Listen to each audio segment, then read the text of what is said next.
Welcome to this video in which I'm going to introduce you to the idea of aggregate planning in a supply chain. The idea of this will be aggregate planning itself will be split over multiple videos. In this video, we'll talk about what is an aggregate plan and the importance of aggregate planning on a supply chain as a supply chain activity. We'll look at the information required to describe how you can produce an aggregate plan, what kind of outputs can be obtained from an aggregate plan. Right? So the basics of an aggregate plan is what we are going to be talking about in this video. Right, so what is the role of aggregate planning in supply chain? So one of the most important things to remember is that adding capacity or even removing capacity has a cost.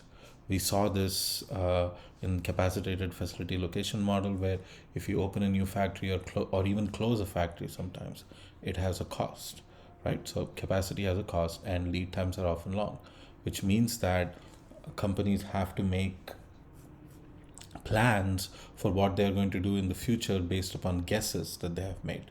So if you've taken the operations management course, you might have heard about demand forecasting. We are not going to cover demand forecasting here in this class, but assuming that you have forecasted what your demand is going to be over a certain time frame, and usually the time frame for aggregate planning is somewhere between 3 to 18 months.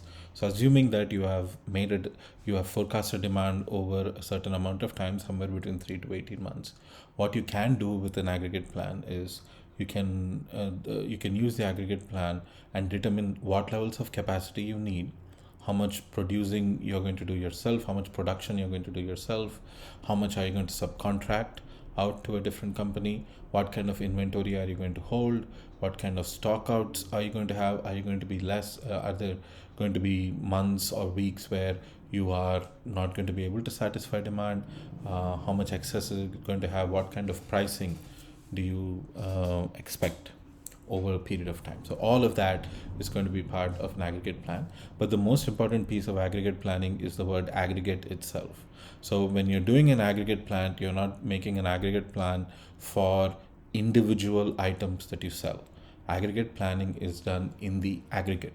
So you look at families of products that you make, and then you make a plan for them. Say, for example, the most common example that I like to give for this is, let's say that Apple is making a plan for manufacturing iPhones.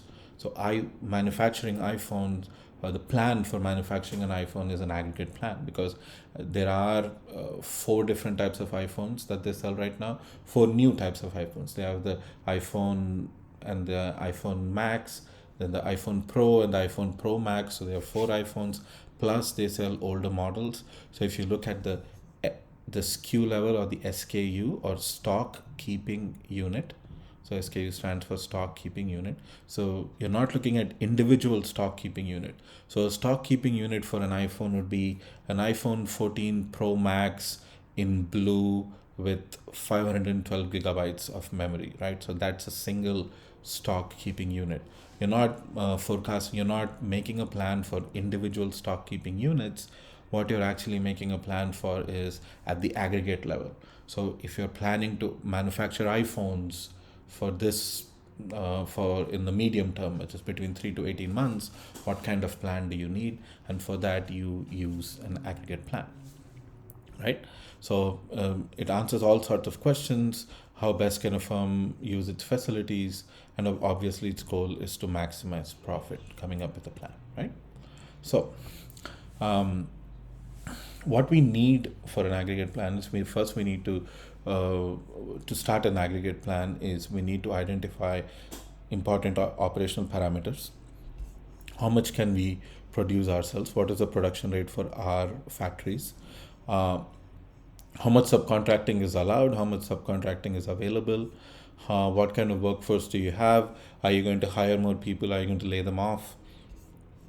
What kind of backlog do you expect in an inventory? Sometimes you might know that your demand is high, but there is no way you'll be able to meet demand given the time constraints.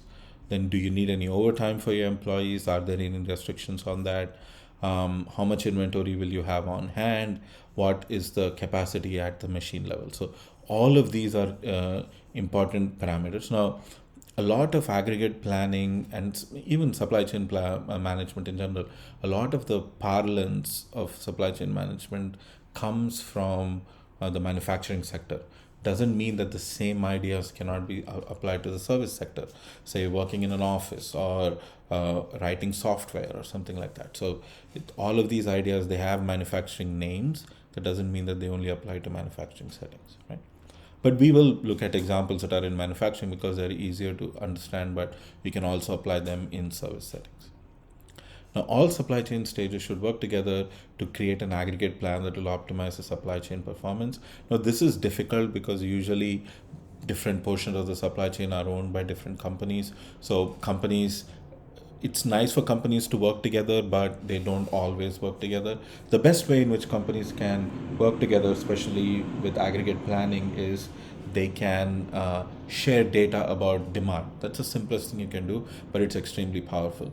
If you know what kind of demand your suppliers are going to have and face, not just from you but from other people too, and what kind of demand your customers are going to face, that's a huge deal, and that can change your plan, that can affect your plan. So it is important to know, right?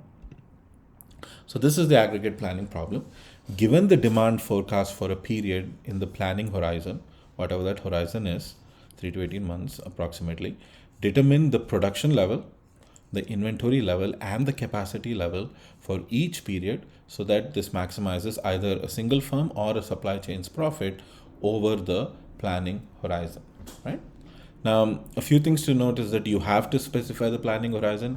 You cannot say 3 to 18 months. You have to say, I am planning for a year, I'm planning for 6 months, I'm planning for 18 months. You have to be very clear as to what your planning horizon is. And you also have to specify the duration for each period. So you could be planning for 6 months, but you could be making a plan by week, or you could be making a plan by month, or you could be making a bi-weekly plan. So you need to know that if you're making a bi-weekly plan, you'll have about 6 months, you'll have about 26 periods. If you're making a monthly plan, 6 months, you'll have 6 periods, and so on. So it's important to know the duration of a period. And of course, you have to specify key information to develop the aggregate plan. As we talked about before, the key information, here are the specific pieces of information that you need.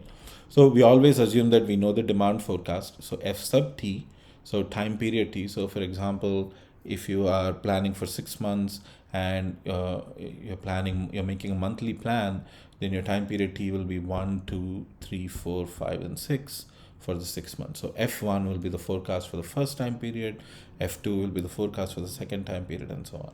So similarly, you also need to know what your production costs are, how much will labor cost you, what is it in regular time, and how much is it going to cost you over time. Subcontracting costs, right? So if you subcontract out, are you going to do it by hour, or is it going to be per unit? So you can have subcontracting either way, in which they just make the product and sell it to you. You have cost of changing capacity, that is hiring and laying off people, and adding or reducing machine capacity, and so on. So you can idle a couple of machines for a few months if you don't think you need that kind of you don't need to use that machine. So you also need to know the labor and machine hours. So what is the manufacturing time required per unit? Then what is the cost of holding inventory? What is the cost of not having having a stock out or having to backlog? So stock out and backlog are two opposite things, in the sense that if you go to buy something at a store and the store says, hey, we don't have the product, please go buy it somewhere else, that's a stock out. But if you go to the store and the store doesn't have the product, and the store says, hey, I just pay a deposit right now and come back tomorrow or day after tomorrow to get the product, then the store incurs a backlog, right? So essentially they have negative inventory because they already promised to sell you one of the items that they will receive tomorrow to you. So stores can either go the stock out route, where they send their customers away, or they can go the backlog route, where they promise customers to give them the item later on. So in some cases, some of these ideas make sense. In other cases, some of these ideas make sense. So both we need to know what kind of regime we are under and what the cost of that is. And of course, there are other things to remember. There are going to be some constraints on how much overtime you have, how many people you can lay off in a month, or how many people you can hire, how much money you have available, and how much backlog you are allowed to hold, or how much stock out you are allowed to have, and things like that, right? So all of this information is required to make an aggregate plan. And now the output of an aggregate plan is it will tell, once you create a plan, you will know exactly how much you're going to produce in regular time and in overtime, and also how much you're going to subcontract every time period. So if the time period is a week, we'll know it by week. If the time period is a month, we'll know it by month. We'll also know how much inventory we expect to hold. Remember, this is at the aggregate level.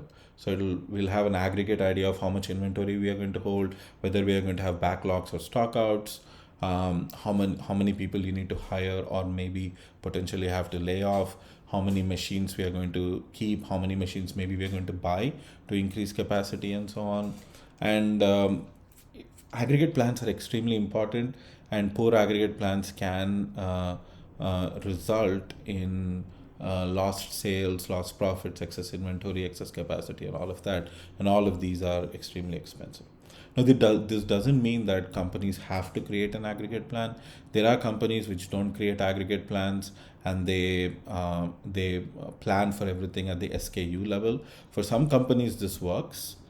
Even for Apple, back in the day, before they started making iPhone, so many different types of iPhone, they would just make one iPhone, maybe in three different sizes, right? And even if you look at late 2000s, early to 2010s, the number of computers they had was also extremely limited. They would make like three different models. So they didn't really need an aggregate plan. They could plan at the SKU level. But once you have so many different kinds of types of units, aggregate planning is extremely useful, right?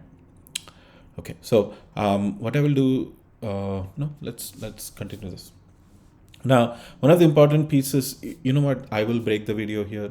The video is already getting too long. I will post the idea of identifying aggregate production units and how you do that in the next video, right? Take care.